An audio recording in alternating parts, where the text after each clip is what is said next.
Radio à vous l'été.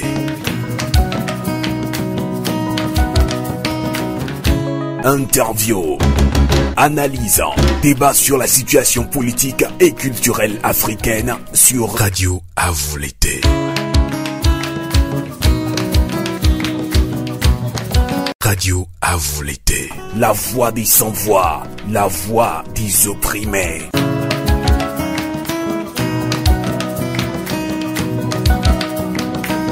Radio à vous l'été. La voix de la résistance du peuple togolais. La voix du peuple. La voix du peuple. La voix du peuple sur Radio à vous l'été. La voix du peuple, une émission du peuple par le peuple.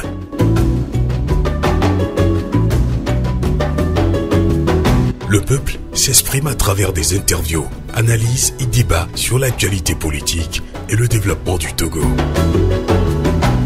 La voix du peuple, une émission réalisée et présentée par Sylvain Amos et ses collaborateurs dans la diaspora et dans plusieurs villes du Togo. La voix du peuple. Radio à vous l'été.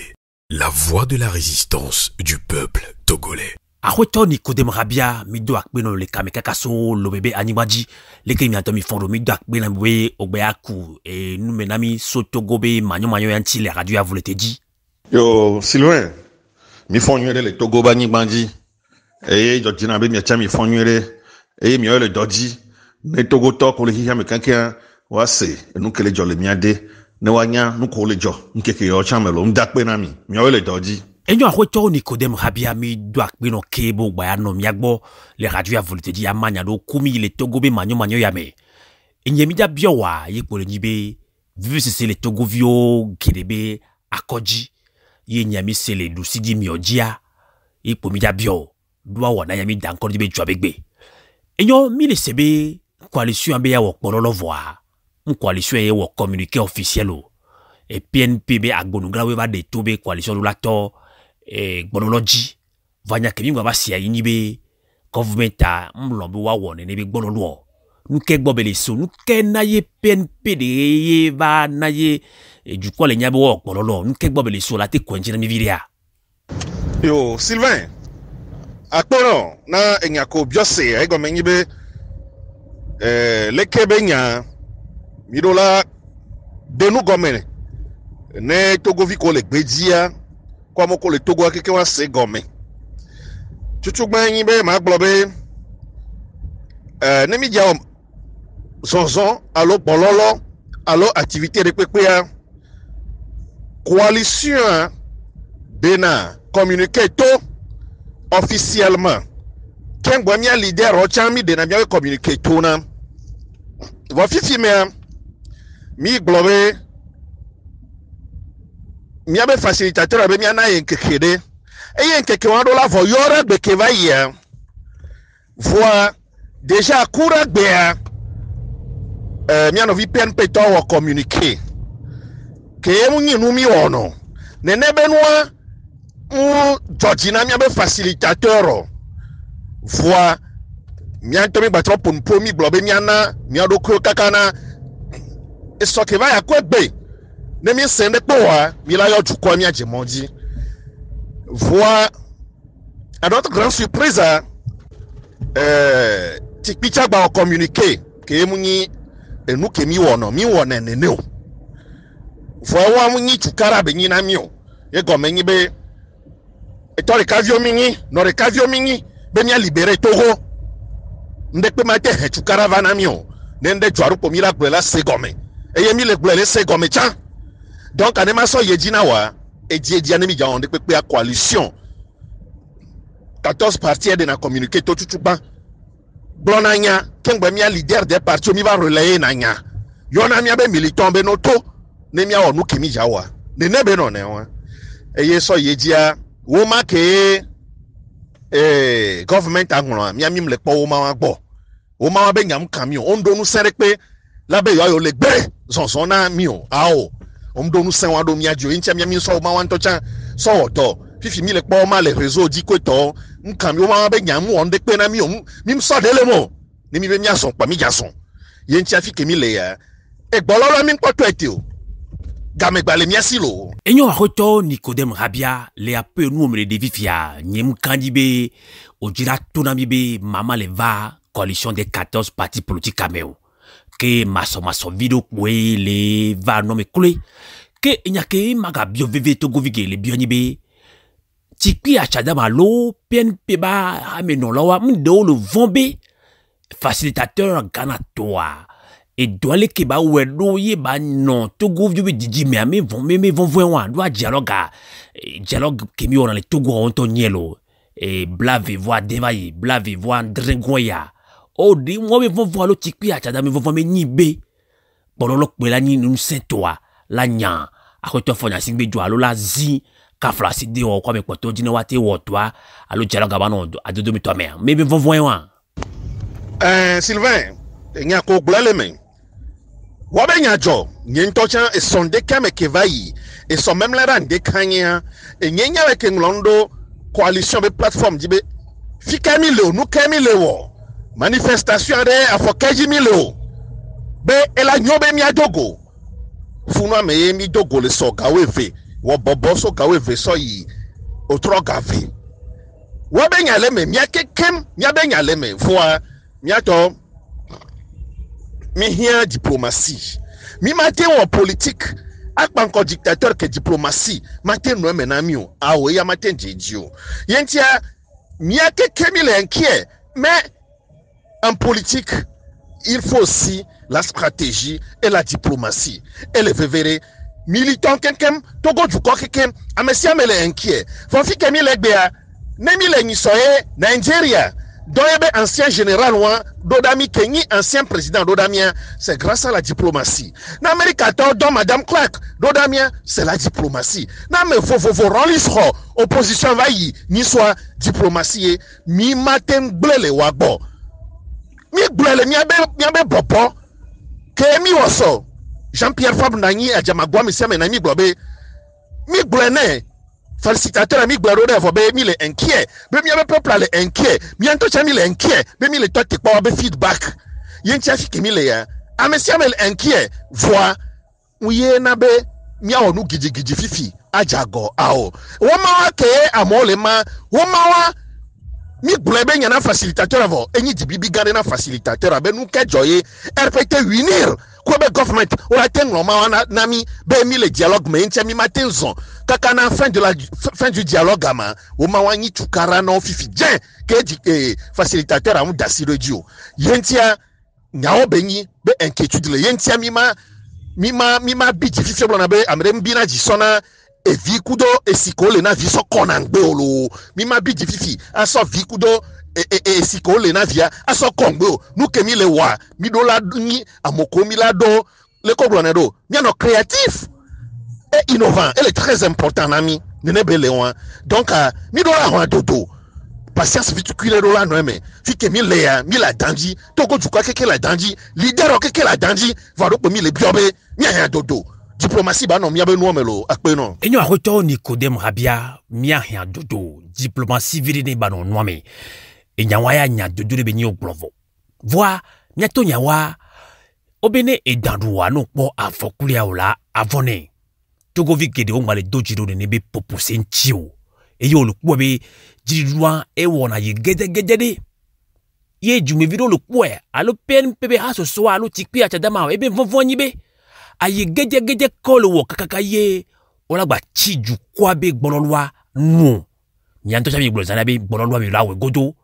ke mi atroba gbololwa be nyajie gbololwa coalition po gbolombe gbololwa yo ngba we peregbede o keme ye gbololwa ya to toeji o lekebe ya toeji do akoto Nicodème Rabia Amos nyawo benye parti o kekebe militant o leader o keko le inquiet ye na be mi gbolombe mi a signalé so facilitateur à bon. Mais sous quel sio?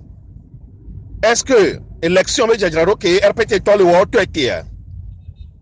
Amoko yadation ade mango bafilo sokore est-ce que ça jola da si amole juon mo la voix o do so nya won tia donc amuni parti de kweba mo pele qui sait tout le monde et parti boboto wa o le do problème ku do wa be militant wegbe wa unu ela rupture de confiance va mi ku facilitateur odomo egbe me mi atoko si Ghana ko to wa ka flane tobe diplomatie le miamo ke leodo da Togo vo alors que la moro churo prison hohovo nene yenti ane maso yeji na wa e bololo ya yenyi mia benu sembre pe mate hwele miasio enu ko jole mia be bobo me so ne mi gbole na mi la hunhunta yenti azon lia ya munyi be mi java wa yo mi jawe enyi mia benu sen egbe ku so me mi la décider nu ke mi la décider mi la se so mi agbolo enyake magbolo na munyi be mi la va we o e pe nyuru ke mi ya o enu bure pe le mi ja o so to gbolo lonti o enyi tukele mi asi enyi arme ke l'opposition asi enyi arme ke le peuple togolais si nene be le wan yenti anu bure pe mu le ba le mi asi o yenti mi maten lo be mi ja va o ao e pe nyuru ke mi la ten wo le gbe me aso ho nu ke Togo vi o le ji e gbolo lo aji po mi to ye hike pato ti tebe su nene be for ro lajo fa do keke be for ro lajo eju keke ame si ame be for ro lajo e gbololo enyi afokemi de alo enyo gbololo akpenyi ju kwa ben sela imi glona bene ju ko kechina te ho glona nyarika eduna pepe me so wa kwa ko sese kido chua akoto ni kodem habia ebe nyade gbongbo glona dele Togo vi yo be yo ngba sogbe nu adanu me chula mi danu me chuka chiko azon Togo vi yo gba le von la dialogue be nyano yo si adikaso na yo von wale no Togo vi gede me ina ke dialogue ato kaka considère vea auto von o nous ke ye Ghana toi be facilitateur alo Ghana be président jago komion e ja samia opposant ba ja samia ennemi por réseaux sociaux dia auto de kodem habia ni ma blewode tam yo chon khale voe miwa mi ha do mi khale o be Jean-Pierre Favre hogalo ajangbo hogalo coalition ba medo hogalo o yu an tam be coalition ba medo hogalo ja sa ya sa vuya o cha coalition molé mais quel est hogao mais que ja saluto a hoto ni kodem habia Sylvain mdakwe no bo sole kebe nya van cham kole kebe no les réseaux di wa mia attention fike mi le yam parti politique de pe le wa fun Togo vieux le wa fun eye ji rudu am janyi parti politique de pe to Togo vieux to be janyi enya ka mo le blon no tote no on na be intoxication mule normalo amere pem le mia do me fifi ye ma glo be won ne be no yin kando jio yima kado jegbe la kado jeso afun kemi le wegbe no gbere ncha won to la podi dokro obe egbon kele ngemi be le podi ejude me ayen to le podi ebe mi tome nene mi glo ne wa ye ncha fi kemi le gbe enya wa be de pem lo enya won ne tote fi kemi le gbe mi ro la no ju gbe no jo na hundo to amere pe de kamate wo parti de kare pe mate wo ejumi la no la enya won keke no tote be gbe enya won keke na tote amere pe ve lo nde pe la fi de pento. Yo, mais comme il est combattre au fort, il y a un comme système il est combattre. Il y a lulu on va nous dire le mianto de dos domaine. Fikem il est yo, fikem il est jibemi yo. Et y a on est tote kabanto.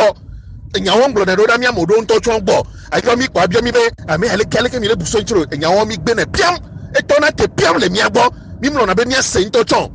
Mi se comme et y a on wa e pe le kamia me so 90 kakava negbe. Aje dadada me no visi, nous que no vi wa abe we, nous que on pa wa abe ye no vi we. Nous ko mse wa abe ye no vi gbule. E nyo kekene toti. E nyawa ko profisia, nyim se nyawa la fire po nyim po nyawa la fire po ntochon. E encourage e nou kekegbe Amerique pem le 14 parti me la be on ne be nou, be la zone mi se na nde pepe ke jona ho.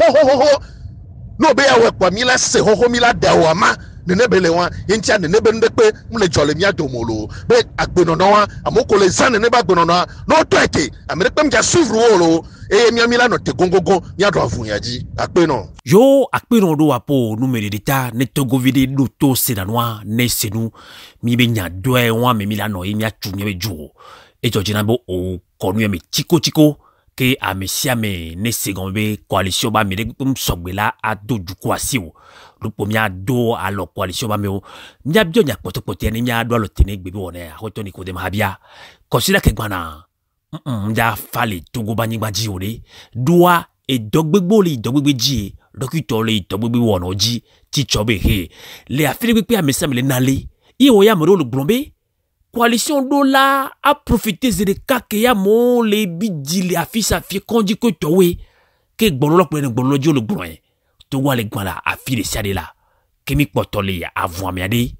amorobo le gbojo amorobo yum le doji do coalition ti o amorobo dialogue he e nyake la si o yo la sogbo na Togo vide siade ke le semi men ko le diaspora ku da ko la hwemo aweto ni ko dem habia yo Sylvain mdakpe no na nya poteko biomsia ma glona mi be nya obe nyi be soso jora gbe edogbegbe sugboja na yin drive ja odo e mo kulom ja odo to go adogbegbe ja na fisi afi e yo kekele de fion be game so fornya singbe ke nyinu ta sen la ke ye to wu Togo vio yin to chamba vale wu Togo vio wa game so ne waju e amoko le nu khahame be yum lo do espoir do dialogue adio be coalition dola profiter les situations mais wa be nyajo mi lo do so ne be nyanti dialogue 26-27 gwami le woya Togo vio be nyaleme kakiasi wele kenglefia omsona esiko le na via ku de vio ke so dan so konangbe o yentia diplomatie ek le vere na mi va bololoa enyi nu 5 le miasi nu 5 le miasi enyi Togo vio e tuke le miasi enyi Togo vio enyi mi abe bololoa yentia adikangba so ameriko nkeke ko gba na ntore na mo gasia game be nkeke ko gba na le nkona mi o sisento o ja sisen yentia mi do la blaliji mi do la dogode mi do la sisen dade e gomenyi be njabo bokureko game su Togo vio la podi dudu voa nkogbea e ja sisen obene ndele sisen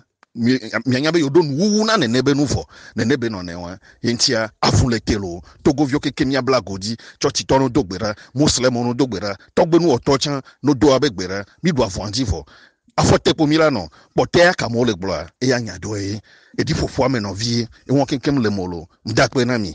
na Sylvain mdakpe na diaspora ke le semia benko enyo ahotoni kudem habia mi do akpe manya blondino sibile ke ye o le kame kudomi le lome ye o manya kubi le Togo be manyo ya me le ke coalition le doa wodwa le ke Togo yorula doji do coalition tontia mi dak be bo konu me nami mi adon ko jine mi abi toji non to le radio a volete dibe e weni azik pe menolana e vous faut tunya gloha ko dan ko dibe les démocrates mi se ko mi ado e wolo mi dak pe non lo bye bye akpena mi kaka a volete radio a volete radio a volete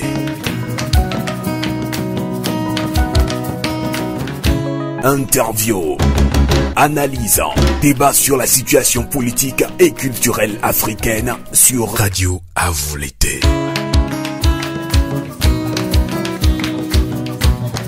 Radio à vous l'été. La voix des sans-voix, la voix des opprimés.